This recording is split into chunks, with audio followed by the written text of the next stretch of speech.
Hello বন্ধুরা, তোমাদের সকলকে basic maths with Suman YouTube চ্যানেলে স্বাগত। আজকের ক্লাসে আমি তোমাদের এসএসসি জিডির 19শে ফেব্রুয়ারি 2025-এর থার্ড শিফটে আসা ম্যাথের কোশ্চেনগুলো সলভ করাবো।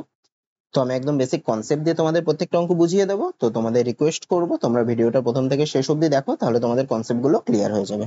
তো চলো আজকে ক্লাসটা শুরু করি।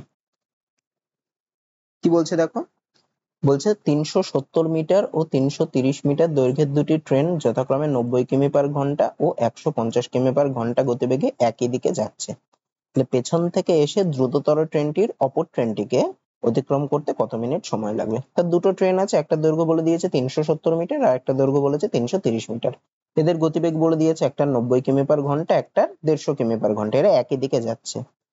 তাহলে কি হচ্ছে দেখো, দুটো ট্রেন রয়েছে, এরা একই দিকে যাচ্ছে, মানে যার গতিবেগ বেশি সে পিছিয়ে রয়েছে। মানে এই ট্রেনটার গতিবেগ হচ্ছে 150 কিমি পার ঘন্টা, আর যে এগিয়ে রয়েছে তার গতিবেগ হচ্ছে 90 কিমি পার ঘন্টা। যেটা বেশি এটা এত কিমি পার ঘন্টা, এটা 90 কিমি পার ঘন্টা।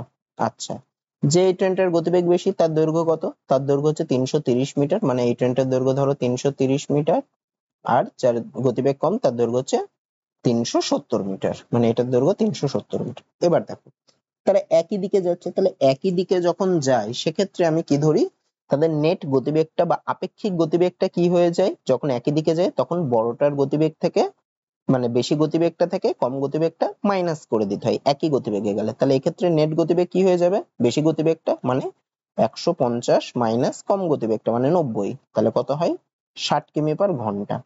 এই কিমি পার ঘন্টা থেকে আমাকে কি করতে হবে, আমাকে মিটার পার সেকেন্ডে নিতে হবে, কারণ দেখো সব মিটার মিটারে রয়েছে, তো আমাকে মিটার পার সেকেন্ডে নিতে হবে। তাহলে কিমি পার ঘন্টা থেকে মিটার পার সেকেন্ডে নিতে গেলে কি করতে হয়, 5/18 দিয়ে গুণ করতে হয়, ইন্টু 5/18। কেন? কারণ দেখো কিমি থেকে আমি মিটারে নিচ্ছি মানে 1000 দিয়ে গুণ করব, মানে আমি দেখিয়ে দিই। হ্যাঁ, তাহলে 60 গুণ কি করতে হতো, কিমি থেকে মিটারে নিলে 1000 দিয়ে গুণ করতে হতো, আর নিচে ঘন্টাটা হচ্ছে ঘন্টা থেকে সেকেন্ডে নিতে গেলে 1 ঘন্টা মানে 3600 সেকেন্ড। তাহলে এইটা করলে আমার 5/18ই আসে। তাহলে এটা এত মিটার পার সেকেন্ড। কাটাকুটি করলে দেখবো 5/18 আসে। আচ্ছা, 18 আর 60 কে যদি 6 দিয়ে কাটি তাহলে 3×6 = 18 আর 6×10 = 60। তাহলে দেখো, তাহলে কত হচ্ছে 50/3 মিটার পার সেকেন্ড। তাহলে এটা তাদের আপেক্ষিক গতিবেগ বেরোলো। তার মানে কি, তার মানে তারা পরস্পরকে অতিক্রম করছে। তাহলে পরস্পরকে 50/3 মিটার পার সেকেন্ড বেগে অতিক্রম করছে, মানে পরস্পরকে 1 সেকেন্ডে অতিক্রম করছে 50/3 মিটার। দেখো, তারা পরস্পরকে পুরোটা অতিক্রম করে, পরস্পরকে পুরোটা অতিক্রম করা মানে কি, মানে যার গতিবেগ কম সেই ট্রেনটা পিছনে চলে থাকবে, আর যার গতিবেগ বেশি সেই ট্রেনটা আগে চলে যাবে। আর পরস্পরকে অতিক্রম করা মানে কতটা ডিস্টেন্স যাবে, মানে এতটা, মানে এদের দুটো দৈর্ঘ্যের সমষ্টি। মানে কত, মানে 330 আর 370 এই দুটো দৈর্ঘ্যের সমষ্টি হবে পরস্পরকে অতিক্রম করা। মানে কতটা অতিক্রম করবে, তাহলে 330 আর 370 যোগ করলে কত হয়, হয় হচ্ছে 700। মানে পরস্পরকে অতিক্রম করা মানে কতটা দূরত্ব অতিক্রম করা, ট্রেন দুটো দৈর্ঘ্যের সমষ্টি। তাহলে দেখো, তাহলে আমি কি পেলাম, তারা পরস্পরকে 50/3 মিটার অতিক্রম করে 1 সেকেন্ডে। তাহলে আমি লিখি, পরস্পরকে 50/3 মিটার অতিক্রম করে হচ্ছে 1 সেকেন্ডে। তাহলে পরস্পরকে 1 মিটার অতিক্রম করবে কত, 1/50 মানে উল্টে দিলে হয় 3/50 সেকেন্ডে। পরস্পরকে কতটা অতিক্রম করছে, ট্রেন দুটো দৈর্ঘ্য সমষ্টি মানে 700 মিটার অতিক্রম করবে। তাহলে কত সেকেন্ডে, 3/50 ইন্টু 700 এত সেকেন্ডে। শূন্য শূন্য কেটে দিলাম, 5 দিয়ে যদি 70 কে কাটি হয় 14, মানে কত সেকেন্ডে অতিক্রম করছে, 3×14 = 42 সেকেন্ডে। আচ্ছা, আমাকে কি চেয়েছিল, ট্রেনটিকে কত মিনিট সময় লাগবে অতিক্রম করতে, মানে 42 সেকেন্ড মানে কত মিনিট। আচ্ছা, সেকেন্ড থেকে আবার মিনিটে নিতে গেলে আমাকে কি করতে হবে, 60 দিয়ে ভাগ করতে হবে, মানে 42/60। আচ্ছা, এইদিকে করি, মানে কত, 42/60 মিনিট। তাহলে দেখো, 42 আর 60 কে 6 দিয়ে কাটাকুটি যায়, তাহলে উপরে হবে 7, নিচে হবে 10। তাহলে 7/10 মানে পয়েন্ট এক ঘর বাদিকে সরে যাবে। তাহলে কত হবে, 0.7। তার মানে হবে কত, 0.7 মিনিট। তাহলে ট্রেনটিকে অতিক্রম করতে কত টাইম লাগবে, 0.7 মিনিট, মানে অপশন এ হবে। তারপর কি বলছে দেখো, গোবিন্দ বার্ষিক 4% সুদের হারে কোনো মূলধন ব্যাংকে জমা রাখে। যদি গোবিন্দ 2 বছর পর চক্রবৃদ্ধি সুদ বাবদ 280.5 টাকা পেয়ে থাকে, তাহলে ওই একই সুদের হারে একই সময়ের জন্য একই মূলধনের সরল সুদ কত টাকা হবে। আচ্ছা, আমাকে দেখো মূলধনটা বলে দেন, আমি ধরছি মূলধনটা হচ্ছে এক্স, সুদের হার কত 4%, মানে আর এর মানটা বলে দিয়েছে 4%, আর সময়টা কত 2 বছর, মানে টি এর মানটা বলে দিয়েছে 2 বছর, আর চক্রবৃদ্ধি সুদ বলেছে 280.5। আচ্ছা, আমি সমূল চক্রবৃদ্ধি বের করার ফর্মুলা জানি, সমূল চক্রবৃদ্ধি মানে সুদ আসলটা, চক্রবৃদ্ধি সুদ আর আসলটা মিলে। তাহলে সমূল চক্রবৃদ্ধির ফর্মুলা কি ছিল, x into 1 plus r by 100, r এর মান কত 4, তাহলে 4 বাই 100 এত, আর পাওয়ারে কি বসবে সময়টা যত, মানে 2 বছর মানে পাওয়ারে 2 বসবে, এটা হলো সমূল চক্রবৃদ্ধি। তা এর থেকে যদি আমি আসলটাকে বাদ দিই তবে আমার চক্রবৃদ্ধির সূত্রটা বেরোয়, তাহলে এটা হচ্ছে সমূল চক্রবৃদ্ধি, এর থেকে মানে সুদ আসলটা, এর থেকে আসলটাকে বাদ দেবো, আসল মানে কত x ধরেছিলাম মানে মাইনাস এক্স, এটা সমান সমানই হচ্ছে চক্রবৃদ্ধির সূত্রটা, মানে এখানে বলে দিয়েছে 280.5, তাহলে এটা ইজিক্যালটা আমি কি লিখতে পারি 280.5। আচ্ছা, 4 আর 100 কাটাকুটি করলে হয় 25, মানে 1 যোগ 1 এর 25, 1 যোগ 1 এর 25 করলে হয় কত 26/25, মানে x ইন্টু 26/25 তার হোল স্কোয়ার মাইনাস এক্স সমান সমান হচ্ছে 280.5। আচ্ছা, x ইন্টু 26/25, 26 এর স্কোয়ার করলে হয় কত 676, ডিভাইডেড বাই 25 এর স্কোয়ার করলে হয় 625, মাইনাস এক্স সমান সমান 280.5। আচ্ছা, এটার লসাগু করলে হয় কত 625 হয়, তাহলে উপরে হয় কত 676x মাইনাস 625x সমান সমান 280.5। তাহলে 676 থেকে যদি 625 বাদ দিই তাহলে হয় 51x সমান সমান 625 টাকে যদি ডান পাশে পাঠাই তাহলে 280.5 ইন্টু 625 হবে। আচ্ছা, 51 টাকে যদি একবারে ডান পাশে পাঠিয়ে দিই বাদিক থেকে হাঁটিয়ে, তাহলে ডান পাশের নিচে চলে আসে, এই পয়েন্টটাকে তুলে দিলাম, তাহলে নিচে একটা 10 গুণ হবে, 10 আর 625 কে যদি কাটি আমি তাহলে 5 দুগুণে 10, আর এখানে হবে 1 1 2 2 2 5 5। আচ্ছা, 51 আর 2 8 0 5, এটাকে যদি 3 দিয়ে কাটি হবে 17, আর এখানে হবে 3 দিয়ে কাটলে হয় 9 1 0 3 1 5 5, আবার 17 দিয়ে দেখো 935 কে কাটা যায়, তাহলে 93 এর মধ্যে 5 বার যাবে, 5 17 হয় 85, মানে আবার 8 আর 5 থাকে, মানে 5 17 85। তাহলে আমার x এর মানটা কত বেরোলো 55 ইন্টু 125/2। তো আমি এরকম রেখে দিই, আমাকে তো এক্স এর মানটা বের করতে পারিনি, মানে এটা মূলধনের পরিমাণ বেরোলো। আমাকে কি বলেছে তাহলে একই সুদের হারে, মানে ওই 4% সুদের হারেই একই সময়ের জন্য, একই সময়ের জন্য মানে 2 বছরের জন্য একই মূলধনের মানে এই যে এই টাকাটার 55 ইন্টু 125/2, এই টাকাটার সরল সুদ কত হবে। তাহলে সরল সুদ বের করার ফর্মুলা কি, সরল সুদ বের করার ফর্মুলা হচ্ছে PTR/100, যেখানে পিটা কত, পিটা হচ্ছে আসলটা, মানে 55 ইন্টু 125/2 ইন্টু টি, টি এর মান কত, টি এর মান হচ্ছে 2 বছর মানে 2 ইন্টু আর, আর এর মান কত 4%, তাহলে 4 ডিভাইডেড বাই 100, এটা বাই 100 করে দিই। আচ্ছা, এই 2 এই 2 কাটা যায়, 100 আর 125 কে যদি 25 দিয়ে কাটি তাহলে হয় 4, আর এখানে হবে 5, 4 আর 4 কেটে যায়, তাহলে কত থাকছে 55 গুণ 5 করলে কত হয়, এটা করলে হয় 275, মানে অপশন এ হবে। তাহলে সরল সুদ কত হবে 275 টাকা হবে। তারপরটা কি বলছে দেখো, এক্স ওয়াই ও জেড একটি কাজ যথাক্রমে 20 দিন, 30 দিন ও 36 দিনে করতে পারে। ওয়াই ও জেড একসাথে কাজ শুরু করলি হয়ে গেছে, এটা করলো এবং 5 দিন পর কাজ ছেড়ে চলে গেল, তাহলে বাকি কাজটি শেষ করতে এক্স এর কতদিন সময় লাগবে। তাহলে দেখো কি বলেছে, এক্স ওয়াই ও জেড একটি কাজ যথাক্রমে 20 দিন, 30 দিন ও 36 দিনে করতে পারে। আমি ধরছি এক্স কাজটা করে আচ্ছা বলে দিয়েছে এক্স কাজটা করে 20 দিনে, ওয়াই কাজটা করে 30 দিনে, আর জেড কাজটা করে 36 দিনে। তো যখনই এরকম বলে দেবে এ এত দিনে ও অত দিনে করে, তাহলে আমি টোটাল কাজটা কি ধরবো, আমি টোটাল কাজটা ধরবো হচ্ছে এই 20 30 আর 36, মানে যে যত দিনে করে সেই দিনগুলোর লসাগু, মানে 20 30 আর 36 এদের লসাগু, এদের লসাগু করবা দেখবে হবে 180, 20 30 আর 36 এর লসাগু করলে হয় 180। তাহলে টোটাল কাজটা কত, আমি ধরলাম টোটাল কাজটা হচ্ছে 180টা কাজ, তার মানে এক্স 20 দিনে করে 180টা কাজ, ওয়াই 30 দিনে করে 180টা কাজ, আর জেড 36 দিনে করে 180টা কাজ। এরপরে আমার প্রথম কাজ হবে কি, এর পরের কাজ হবে প্রত্যেকে একদিনে কতগুলো করে কাজ করে। তাহলে দেখো, তাহলে কি বেরোলো, এক্স 20 দিনে করছে 180টা কাজ, তাহলে এক্স একদিনে কতগুলো কাজ করবে, 20 দিনে যদি 180টা কাজ করে একদিনে করবে 180/20টা কাজ, তাহলে 180/20 মানে কত 9টা কাজ, তাহলে এক্স একদিনে করছে 9টা কাজ। একই রকম করে ওয়াই 30 দিনে করছে 180টা কাজ, তাহলে ওয়াই একদিনে কতগুলো কাজ করবে 180/30 করলে কত হয় 6টা কাজ, তাহলে ওয়াই একদিনে করলো 6টা কাজ। জেড জেড হচ্ছে 36 দিনে 180টা কাজ করছে, তাহলে জেড একদিনে কতগুলো কাজ করবে, 36 দিনে যদি 180টা করে একদিনে করবে 180/36টা, এটা কাটাকুটি করলে হবে 5, তার মানে এক্স একদিনে করে 9টা কাজ, ওয়াই একদিনে করে 6টা কাজ, জেড একদিনে করে 5টা কাজ। এইবার কি বলছে, বলছে ওয়াই ও জেড একসাথে কাজ শুরু করলো এবং 5 দিন পর কাজ ছেড়ে চলে গেল, তার মানে ওয়াই আর জেড একসাথে কতদিন কাজ করলো 5 দিন কাজ করলো। আচ্ছা, ওয়াই একদিনে কটা কাজ করে 6টা কাজ, জেড একদিনে কটা কাজ করে 5টা কাজ, তাহলে ওয়াই আর জেড মিলে একদিনে কতগুলো কাজ করবে, ওয়াই একদিনে করে 6টা, জেড একদিনে করে 5টা, তাহলে দুজন মিলে একদিনে কতগুলো কাজ করবে 6 যোগ 5টা কাজ, মানে কতগুলো কাজ করবে 11টা কাজ করবে। তারা কতদিন একসাথে কাজ করলো? 5 দিন। তাহলে ওয়াই আর জেড মিলে একদিনে যদি 11টা কাজ করে তাহলে 5 দিনে কতগুলো কাজ করবে? 11 গুণ 5টা কাজ, মানে কতগুলো কাজ করবে? 55টা কাজ করবে। তাহলে 55টা কাজ হয়ে গেল, তারপরে তারা কি করলো? ওয়াই আর জেড চলে গেল। তারপরে কি বলছে? বাকি কাজটি শেষ করতে এক্স এর কতদিন সময় লাগবে, মানে বাকি যে কাজটা পড়ে থাকবে সেই কাজটা কে করবে? এক্স একা করবে, ওয়াই আর জেড তো চলে গেছে। তাহলে বাকি কাজ কত? আমার টোটাল কাজ কত ছিল? টোটাল কাজ আমি ধরেছিলাম 180টা, ওয়াই আর জেড মিলে 5 দিনে কতগুলো করলো? 55টা কাজ করলো। তাহলে বাকি থাকছে কতগুলো কাজ? 180টা ছিল, 55টা হয়েছে, মানে বাকি থাকলো 180 মাইনাস 55।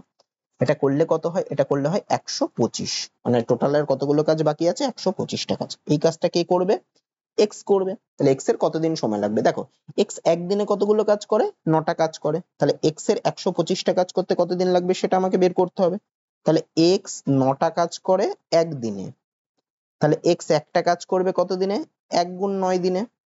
এই উল্টো করছি, এক্স 9টা কাজ করে একদিনে, তাহলে একটা কাজ করবে 1/9 দিনে। তাহলে এক্স 125টা কাজ করবে কত দিনে? 125/9 দিনে। তাহলে সেটা কত হয়? 9 দিয়ে যদি আমি ভাগ করি, এটা দেখো 13.9 এরকম সামথিং হবে। মানে যদি এখানে 126 থাকতো, 125-এর জায়গায় যদি আরেকটা কাজ বেশি হতো তাহলে হতো আমার 14 দিন হতো। আমার অপশনে দেখো 14 আছে, মানে 13.99 সামথিং, ওটা প্রায় অ্যাপ্রক্সিমেট আমি ধরতে পারি যে 14। তাহলে বাকি কাজটি শেষ করতে এক্স এর কতদিন সময় লাগবে? বাকি কাজটি শেষ করতে এক্স এর 14 দিন আমি ধরতে পারি, কারণ এখানে যে অপশন আছে 14ই হবে। তার মানে অপশন পি হবে। তারপরেরটা কি বলছে দেখো, একটি দ্রব্যের মুদ্রিত মূল্য 3500 টাকা, যদি দ্রব্যটির বিক্রয় মূল্য 2800 টাকা হয় তাহলে ছাড়ের হার কত শতাংশ? তাহলে দেখো, মুদ্রিত মূল্য ওটাই ধার্য মূল্য, মুদ্রিত মূল্য ছিল 3500, কিন্তু জিনিসটা বিক্রি করেছে 2800 টাকা, তাহলে ছাড় দিয়েছে কত? তাহলে ছাড় দিয়েছে সমান সমান কত? 3500 টাকা চেয়েছিল, তার থেকে 2800 টাকায় বিক্রি করেছে, মানে 3500 মাইনাস 2800 করলে কত হয়? 700 টাকা হয়। তাহলে ছাড়ের হার কত? ছাড়ের হার সমান সমান কি? ছাড়ের হার কার উপর নির্ভর, কার উপর বের করে? ধার্য মূল্য বা মুদ্রিত মূল্যের উপর বের করে। তাহলে ছাড়ের হার হবে সমান সমান যত টাকা ছাড় দিয়েছে, মানে 700 ডিভাইডেড বাই ধার্য মূল্য, মানে ধার্য মূল্য কত ছিল? 3500 টাকা ছিল, মুদ্রিত মূল্যটাই ধার্য মূল্য, মানে বাই 3500। আর এটাকে পার্সেন্টেজে নিতে হবে, মানে ইন্টু 100 এত পার্সেন্ট। 700 কে 5 দিয়ে গুণ করলেই 3500 হয়, মানে 5 5 আর 100 কে কাটলে হয় 20, মানে ছাড়ের হার কত? 20%, মানে অপশন সি হবে। তারপরেরটা, আচ্ছা, এটা একটা সরল অঙ্ক দিয়েছে। দেখো, সরল অঙ্কে আগে সবার প্রথমে কার কাজ হবে? আগে ভাগের কাজ হবে। তাহলে ভাগের কাজটাকে আগে করি, বাকিগুলো যেরকম আছে রাখি। তাহলে কি ছিল? -9, তারপরে মাইনাস, এখানে ভাগ কার কার মধ্যে ছিল? -60 আর -15 মধ্যে, তাহলে এটাকে লিখি -60 ভাগ -15। তারপরে দেখো এখানে গুণ রয়েছে, গুণটা আমি একবারে করে দিই। তাহলে -4 আর 9 গুণ করলে কি হয়? -36 হয়। আচ্ছা, এখানে দেখো উপরের মাইনাস নিচের মাইনাস কেটে যায়, 15কে 60 দিয়ে কাটলে হয় 4 15 60, মানে 4 হবে। তাহলে দেখো আগে আছে -9, তারপরে আছে -4, তারপরে -36, তিনটেই মাইনাস আছে, মানে আমার চিহ্ন মাইনাস হবে আর সংখ্যাগুলো যোগ করতে হবে। তাহলে 9 আর 4 যোগ করলে হয় 13, 13 আর 36 যোগ করলে হয় 49, মানে -49, অপশন বি। তারপরেরটা কি বলছে দেখো, শানের কাছে 1218 টাকা আছে, সে এই টাকা তার দুই ছেলে পীযূষ ও মনোজের নামে বার্ষিক 10% চক্রবৃদ্ধি সুদের হারে এমন ভাবে ব্যাংকে জমা রাখলো যে পীযূষ ও মনোজ যথাক্রমে 19 ও 20 বছর পর ব্যাংক থেকে সমপরিমাণ অর্থ ফেরত পাবে। তাহলে শান মনোজের নামে কত টাকা রেখেছিল? তাহলে শানের কাছে 1218 টাকা ছিল, সে এই টাকাটা, মানে 1218 টাকা তার দুই ছেলে পীযূষ ও মনোজের নামে ভাগ করে দিয়েছিল। মানে আমি ধরলাম যে সে পীযূষকে দিয়েছিল হচ্ছে এক্স টাকা, তাহলে পীযূষকে দিয়েছিল এক্স টাকা, তাহলে মনোজকে কত দেবে? মনোজকে দেবে টোটাল 1218 টাকা, তার মধ্যে এক্স টাকা যদি পীযূষকে দেয় তাহলে বাকি টাকাটা মনোজকে দেবে, মানে 1218 মাইনাস এক্স টাকা দিয়েছে মনোজকে। আচ্ছা, এটা কিসের ইয়েতে রেখেছে? এটা চক্রবৃদ্ধি সুদের হারে ব্যাংকে রেখেছে 10% চক্রবৃদ্ধি সুদের হারে। তারপরে কি বলছে যে পীযূষ ও মনোজ যথাক্রমে 19 ও 20 বছর পর ব্যাংক থেকে সমপরিমাণ অর্থ ফেরত পাবে। তার মানে পীযূষ আর মনোজ, পীযূষ 19 বছর পরে যেই টাকাটা ফেরত পাবে, মানে সুদে আসলে, সুদে আসলে যেই টাকাটা ফেরত পাবে, মনোজ 20 বছর পর সুদে আসলে সেই একই পরিমাণ টাকা ফেরত পাবে। তার মানে কি? তার মানে পীযূষের 19 বছরের সুদাসলটা বা সমূল চক্রবৃদ্ধিটা আর মনোজের 20 বছরের সমূল চক্রবৃদ্ধিটা সমান হবে। তাহলে পীযূষের 19 বছরের সমূল চক্রবৃদ্ধি কত? এক্স ইন্টু, ফর্মুলা কি? X into 1 plus r by 100, r এর মান 10, তাহলে 10/100 হোল টু দি পাওয়ার কত? সময় পীযূষের হচ্ছে 19, মানে হোল টু দি পাওয়ার 19। এটা কার সাথে সমান হবে? মনোজের 20 বছরের সমূল চক্রবৃদ্ধির সাথে সমান। তাহলে মনোজের টাকা কত? 1218 মাইনাস এক্স ইন্টু 1 প্লাস আর, আর এর মান কত? 10/100 হোল টু দি পাওয়ার কত হবে? 20 হবে। আমি এক্স গুলোকে সব বাঁ পাশে আনি, তাহলে কি হয়? তাহলে এক্স, আর এটা বাই হয়ে যাবে, মানে বাই 1218 মাইনাস এক্স সমান সমান কত দেখো 1 প্লাস 10/100 মানে কত হয় আচ্ছা এখানে হবে তাহলে 1 প্লাস 10/100 এই শূন্য শূন্য কাটা যায়, এখানেও দেখো এই শূন্য শূন্যটা কাটা যেত, তাহলে 1 প্লাস 1 এর 10 মানে হয় 11/10, এদিকেও 11/10 হবে, এদিকেও 11/10। তাহলে দেখো ডান পাশে তাহলে কি হচ্ছে 11/10 হোল টু দি পাওয়ার 20, আর বাঁ পাশের 11/10টা ডান পাশে পাঠালে হয় 11/10 হোল টু দি পাওয়ার 19। আচ্ছা তাহলে বাদিকে যা আছে তাই রাখলাম আমি। ডান পাশটা কি করেছে দেখো, যদি x to the power 20/x to the power 19 এরকম থাকে তাহলে তার মানে কি, তার মানে হচ্ছে x to the power 20 minus 19, তার মানে এক্স টু দি পাওয়ার 1 মানে এক্স। তাহলে এক্ষেত্রেও দেখো আমি যদি 11/10 কে এক্স ধরি তাহলে রয়েছে দেখো x to the power 20/x to the power 19, তাহলে এরকম থাকলে ভাগ আকারে থাকলে পাওয়ার গুলো বিয়োগ হয়ে যায়, উপরেরটা বিয়োগ নিচেরটা হবে, তার মানে হবে কি 11/10 টু দি পাওয়ার 20 মাইনাস 19 মানে 11/10 হবে। তাহলে এটা সমান সমান হবে 11/10 whole to the power 20 minus 19 করলে অত টু দি পাওয়ার 1 হয়, তার মানে 11/10ই হবে। এবার কোনাকুনি গুণ করি, গুণ করলে কত হবে তাহলে 10x সমান সমান 11 দিয়ে এটাকে গুণ করলে হয় 11 ইন্টু 1218, ওরকমই রাখি মাইনাস 11x, এক্স গুলো বাপাশে আনলে কি হয় 10x প্লাস 11x মানে হয় 21x সমান সমান হচ্ছে 11 ইন্টু 1218। আমি যদি x এর মানটা বের করি মানে 21টাকে যদি ডান পাশে পাঠাই তাহলে ডান পাশের নিচে পাঠিয়ে দিই একবারে, তাহলে বাই 21। এবার আমি 3 দিয়ে যদি কাটি তাহলে হয় 7, এখানে 3 দিয়ে কাটলে 4 আর 18 দুটো সংখ্যা বসছে মানে 0 আর 6, 7 দিয়ে যদি কাটি 5 7 35, 5 6 মানে 8, তাহলে 58 গুণ 11 হচ্ছে, তাহলে 58 গুণ 11 করলে কত হয় 11 দিয়ে যদি গুণ করি 8 11 88 8 হাতে 8 5 11 55 8 63, তার মানে x এর মান আমার কত বেরোলো 638 বেরোলো x এর মান। x টা আমি কি ধরেছিলাম, x টা ধরেছিলাম পীযূষকে দিয়েছিল 638 টাকা। তাহলে মনোজের নামে কত দিয়েছে, মনোজের নামে কত দিয়েছে 1218 মাইনাস এক্স ছিল তাহলে মাইনাস 638, এটা করলে কত হয় 0 8 6 1 7 5, তাহলে মনোজের নামে শান কত টাকা দিয়েছিল 580 টাকা দিয়েছিল, মানে অপশন সি হবে। তারপরেরটা দেখো এটাও সরল অঙ্ক, আগে কার কাজ করবো, আগে সবার প্রথমে ব্র্যাকেটের ফার্স্ট ব্র্যাকেট গুলোর কাজ করবো, মানে 49/7 আছে সেটা মানে কি 7, তাহলে ইনটু, আচ্ছা আর এখানে 9 মাইনাস 2 মানে 7, তাহলে 57/3টাও করে দিই, এর সাথে দেখো কারোর কোনো সম্পর্ক নেই তো এটাও আমি করে দিতে পারি, 57/3 মানে কত হয় কাটাকুটি করলে 19, যোগ এখানে 19/7 ইন্টু কারোর সাথে যখন সম্পর্ক থাকবে না, এখানে দেখো 19/7 এর সাথে গুণ দিয়ে এটা রয়েছে, তাহলে আগে আমাকে এটার কাজটা করতে হবে, তো এইভাবে আমি করতে পারি। 9 মাইনাস 2 করলে কত 7, মানে 7 আর 7 কেটে গেল, তাহলে কত হচ্ছে 7 গুণ 19 আর 19 যোগ করলে হয় 38, তাহলে 38 গুণ 7 করলে 7 8 56 6 হাতে 5 3 7 21 আর 5 26, মানে 266, অপশন সি। তারপরেরটা কি বলছে দেখো, চিনির দাম 22.5% বৃদ্ধি পেয়েছে, তাহলে অনিতা চিনির জন্য খরচ তার আগের খরচই করতে চায়, মানে আগে যতটা খরচ করতো সেই টাকাই খরচ করতে চায়, তাহলে তো কি করতে হবে, তাকে চিনির ব্যবহার কমাতে হবে, তাহলে তাকে চিনির ব্যবহার কত শতাংশ কমাতে হবে। আমি ধরছি চিনির আগে দাম ছিল হচ্ছে 100 টাকা, এখন কি হয়েছে 22.5% বৃদ্ধি পেয়েছে, মানে 100 টাকায় 22.5% বৃদ্ধি পাওয়া মানে কি 100 টাকায় বেড়েছে 22.5 টাকা, তাহলে এখন দাম কত, এখন দাম হচ্ছে 100 যোগ 22.5 মানে 122.5 টাকা। এবার কি বলছে, অনিতা খরচ করতে চায় আগের টাকায়, মানে অনিতা সেই 100 টাকাই খরচ করতে চায়, কিন্তু এখন দাম হচ্ছে 122.5 টাকা, তাহলে তাকে কি করতে হবে, ব্যবহার কমাতে হবে, কতটা কমাতে হবে 22.5 টাকার ব্যবহার কমাতে হবে, কত টাকার মধ্যে, এখন দাম যত তত টাকার মধ্যে, মানে 122.5 টাকার মধ্যে তাকে 22.5 টাকা কমাতে হবে, তাহলে তাকে ব্যবহার কত শতাংশ কমাতে হবে, যতটা কমাতে হবে ডিভাইডেড বাই যত টাকার মধ্যে, মানে এখনকার দামটার মধ্যে, মানে 122.5 পার্সেন্টেজে নিতে হবে, মানে ইন্টু 100 এত পার্সেন্ট, দুটোই দেখো একটার পরে দশমিক তো দুটোই আমি তুলে দিলাম। আমি যদি 25 দিয়ে কাটাকুটি করি, 25 দিয়ে কাটলে দেখো 122 মধ্যে হয় 4, তারপরে থেকে 225 মানে 9, আর এখানে 225 মানে 25 দিয়ে কাটলে হয় 9, তাহলে এটাকে পয়েন্টে নিতে হবে, গুণ করে দিই, তাহলে 9 আর 100 গুণ করলে হয় 900 ডিভাইডেড বাই 49, তাহলে 49 দিয়ে যদি 900 কে ভাগ করি প্রথমে একবার যাই তাহলে হয় 49, তাহলে থাকে হচ্ছে 1 4 আর 5 4 0, 49 কে দেখো 8 দিয়ে গুণ করলে 8 বার যাবে, তাহলে 8 নং 72 2 হাতে 7 4 এটা 32 এর সাথে 39, তাহলে দেখো 18 দিয়ে, আচ্ছা দুটো অপশন আছে তাহলে আরেকটু ভাঙি, তাহলে 8 9 একে 10 1, তাহলে পয়েন্ট দিয়ে একটা শূন্য যায়, মানে এখানে 3 বার যাবে, 3 বার দিলে হয় 147, তারপর দেখো 18.3 দিয়ে একটা অপশনই আছে, তার মানে সি হবে, এটা দেবে তারপর দেখো আরো 7 বার যাবে, মানে অপশন সি হবে, এরকম অপশন দেখেও আমি করতে পারি। তারপরেরটা কি বলছে দেখো, দুটি সংখ্যার অনুপাত 16:23, যদি সংখ্যা দুটির পার্থক্য 224 হয় তাহলে ছোট সংখ্যাটি কত। তো দুটো সংখ্যার অনুপাত বলে দিয়েছে 16:23, আমি এখানে ধরে নিতে পারি আমি ধরছি একটা সংখ্যা হচ্ছে 16x আর একটা সংখ্যা হচ্ছে 23x, তার মানে ছোট সংখ্যাটা হচ্ছে 16x আর বড় সংখ্যাটা হচ্ছে 23x। তাদের পার্থক্য বলেছে 224। তাহলে এখানে পার্থক্য কত? 16x আর 23x এর মধ্যে পার্থক্য কত? 23x মাইনাস 16x করলে কত হয়? 7x হয়। তাহলে 7x টা কত? 7x টা বলেছে 224। তাহলে এখান থেকে আমি x এর মানটা বের করতে পারি। x সমান সমান 224/7 করলে 7 দিয়ে কাটাকুটি করলে 3 7 21, 1 4 মানে 2। তাহলে x এর মান বেরোলো 32।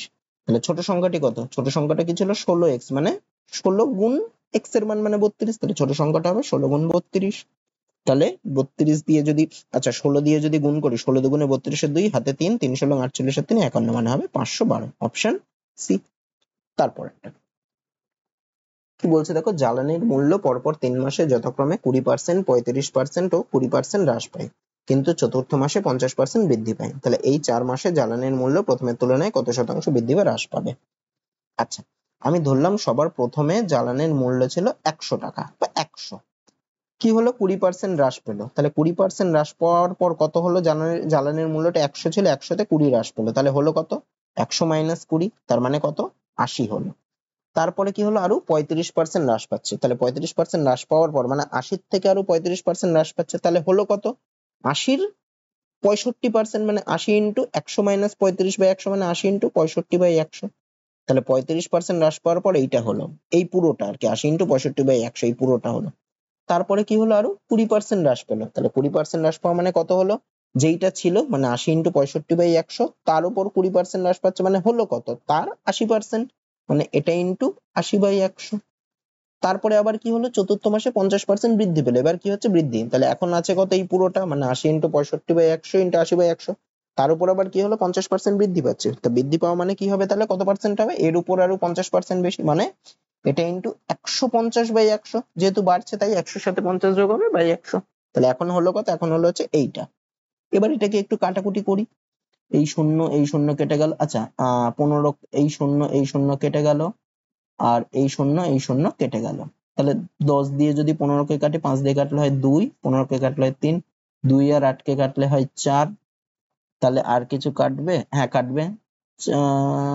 এটা কি লাভ হবে? তো পয়েন্টেই বেরোবে, আর কাটলাম না আমি। তাহলে কত হচ্ছে?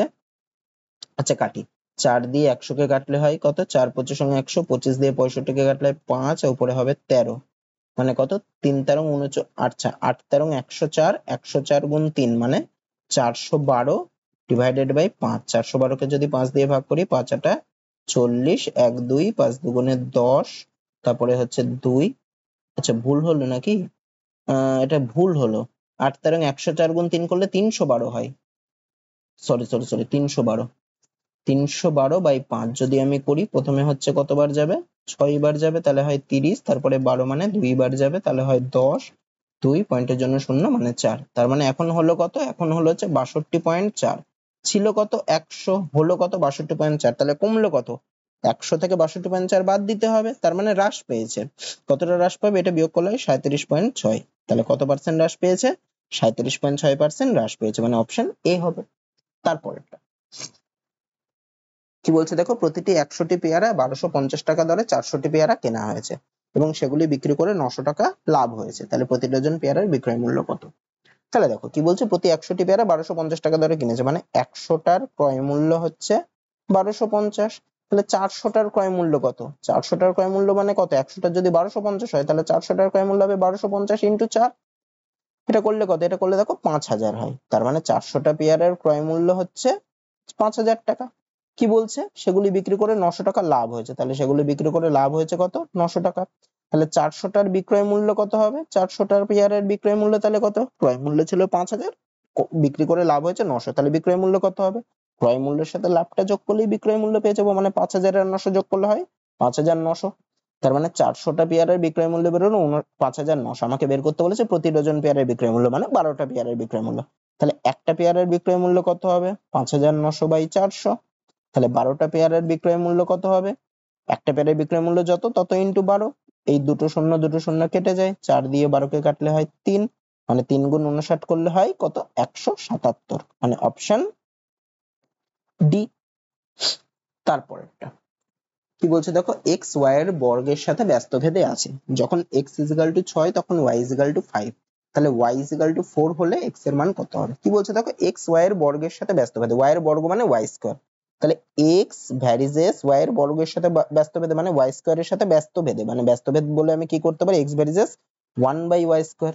এবার ভ্যারিজেসটাকে তুলতে হবে, ভ্যারিজেসটাকে তুলতে গেলে একটা ভেদ ধ্রুবক দিয়ে গুণ করতে হয়, মানে k দিয়ে গুণ করব, তাহলে x is equal to কি হবে, k into 1/y স্কয়ার বা k/y স্কয়ারও লিখতে পারো। এখানে দেখো মান বলে দিয়েছে, যখন x is equal to 6 তখন y is equal to 5, মানে x এর জায়গায় আমি 6 বসালে y এর জায়গায় কত বসবে, 5 বসবে, তাহলে x এর জায়গায় 6 আর y এর জায়গায় 5 বসাবো, তাহলে 6 সমান সমান k into 1/5 এর স্কয়ার, 5 এর স্কয়ার মানে একবারে আমি 25 লিখতে পারি, তাহলে k সমান সমান কত হবে, 6 গুণ 25 হবে কোনাকুনি গুণ করলে, তাহলে k এর মান পেলাম আমি এত।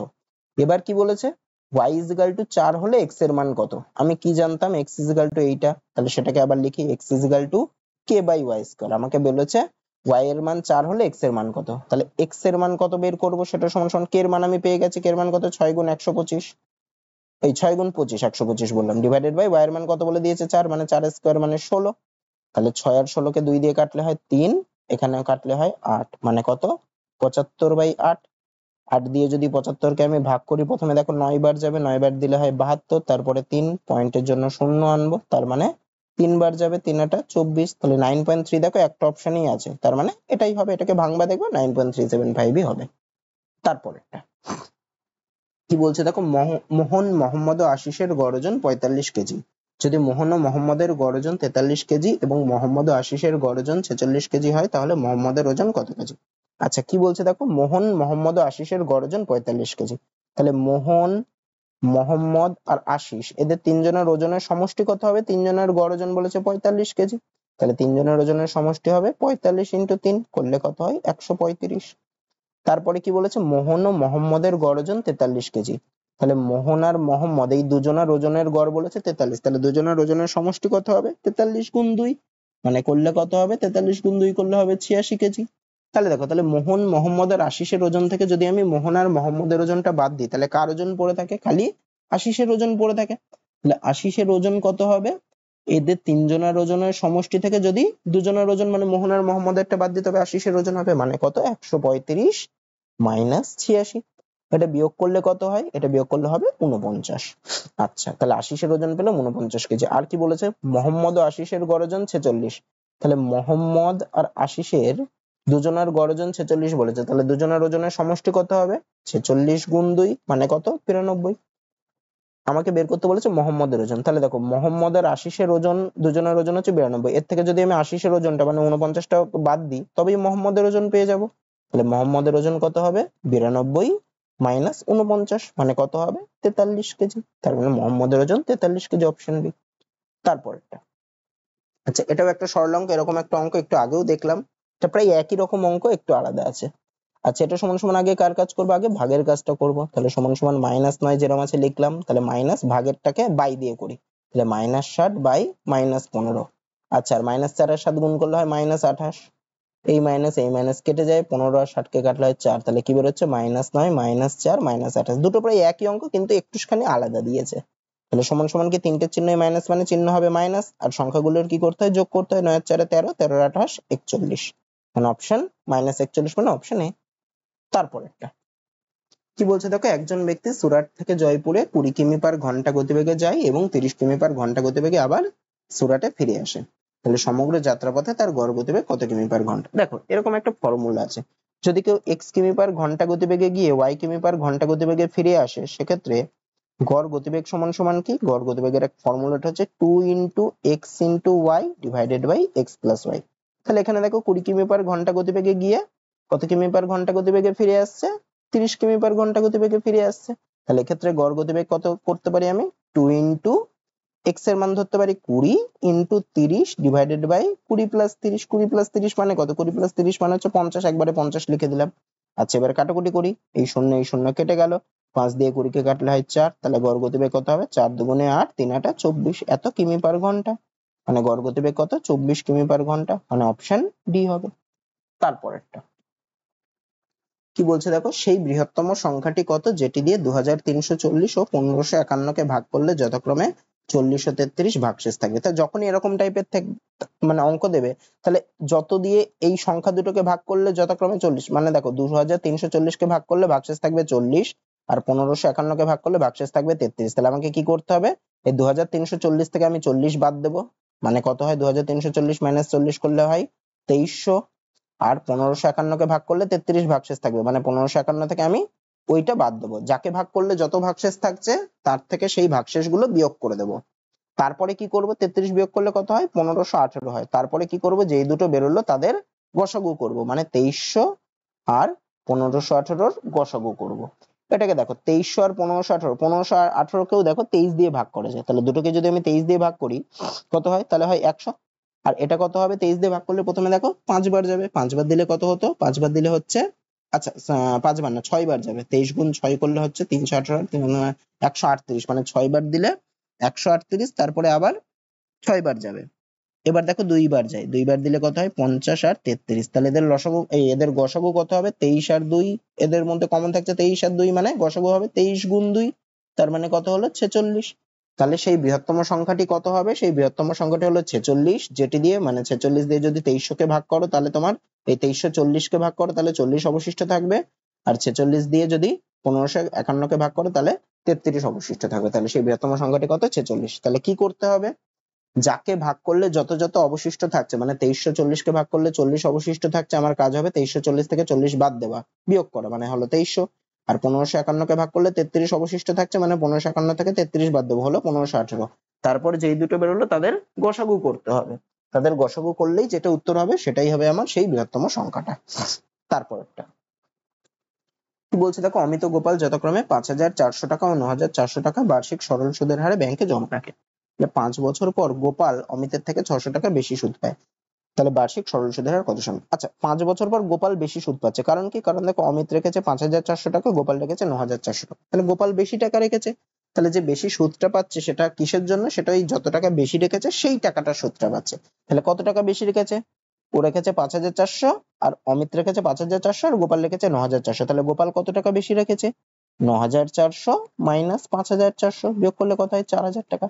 তাহলে এই যে 4000 টাকাটার 5 বছরের সুদ সেটাই হচ্ছে 600 টাকা।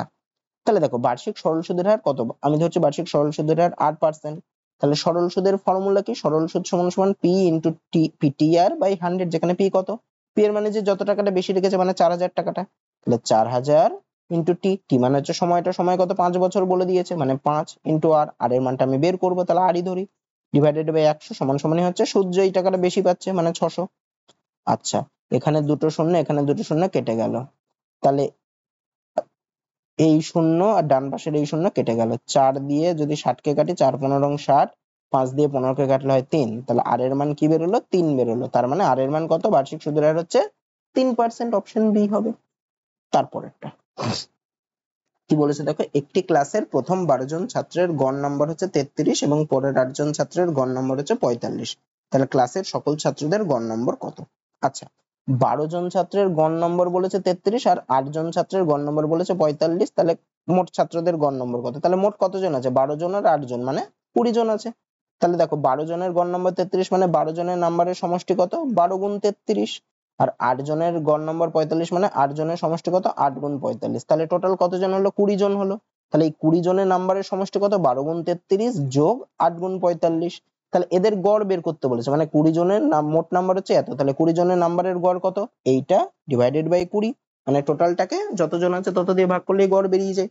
আচ্ছা তা এটা আমি একদম পাতে গুণ করতে পারি, অথবা দেখো একটু খেয়াল করো 12 আর 8 রয়েছে, 12 আর 8 এর থেকে দেখো 4 কমন যায়, আবার 33 আর 45 এই দুটোর থেকে দেখো 3 কমন যায়, তাহলে 12 আর 8 এর থেকে 4 কমন নিলাম, 33 আর 45 দুটোর গুণ থেকে আমি 3 কমন নিতে পারি, তাহলে দেখো 12 থেকে 4 কমন নিলে 3 পড়ে থাকে, গুণ 33 এর থেকে 3 কমন নিলে 11 পড়ে থাকে, যোগ 8 এর থেকে 4 কমন নিয়েছিলাম মানে 2, গুণ 15 থেকে 3 কমন নিলে 15, ডিভাইডেড বাই 20, এটা কমন নিলাম, তাহলে আমাকে সেই গুণটা করতে হলো না, গুণটা সোজা হয়ে গেল। তাহলে দেখো 4 আর 20 কাটাকুটি করলে হয় 5, তাহলে উপরে কি থাকছে 3 গুণ ব্র্যাকেটে 3 11 33 যোগ 15 দুগুণে 30, মানে কত, ডিভাইডেড বাই 5, মানে উপরে থাকছে দেখো 33 আর 30 যোগ করলে 63, 63 গুণ 3, 63 গুণ 3 ডিভাইডেড বাই 5 করলে কত হয়, 3 3 কে 9, 3 6 18 ডিভাইডেড বাই 5, এটাকে যদি 5 দিয়ে ভাগ করি তাহলে কি হবে, বা 2 দিয়ে গুণ করতে পারতাম, যাই হোক 3 5 15, 3 9 মানে 5 7 35, মানে 4.0, মানে 8 বার দিলে 40 হয়, মানে 37.8, মানে অপশন সি। তাহলে ক্লাসের সকল ছাত্রদের গড় নম্বর কত, 37.8। তারপর একটা কি বলছে দেখো, 216 টাকায় একটি দ্রব্য বিক্রি করে একজন ব্যক্তির 12.5% লাভ হয়, তাহলে দ্রব্যটির ক্রয় মূল্য কত টাকা? দেখো এখানে বিক্রয় মূল্য বলে দিয়েছে 216 টাকা, আর লাভ হয়েছে 12.5%, তাহলে ক্রয় মূল্য বের করতে বলেছে, তাহলে বিক্রয় মূল্য বের বলে দিলে 216 হলে তাহলে ক্রয় মূল্য কত হবে?